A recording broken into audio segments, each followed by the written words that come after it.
I'm Stuart Young. I'm 22 years old. I'm studying a Bachelor in Film and TV at Wits. This is my honours year now. It's a very pricey endeavour. This camera, for instance, this will cost you professionally R1,000 a day just for the camera, with the SD card and the batteries and no lenses.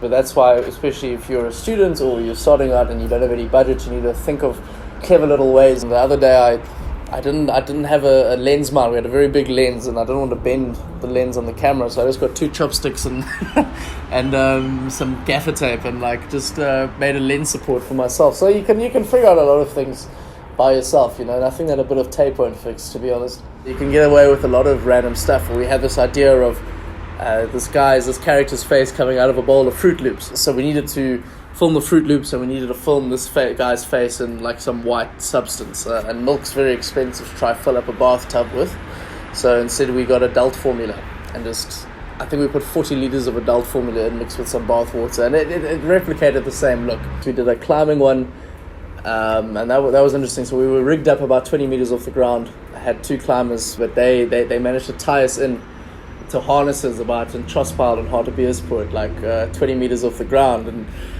you're trying to hold this camera at the same time.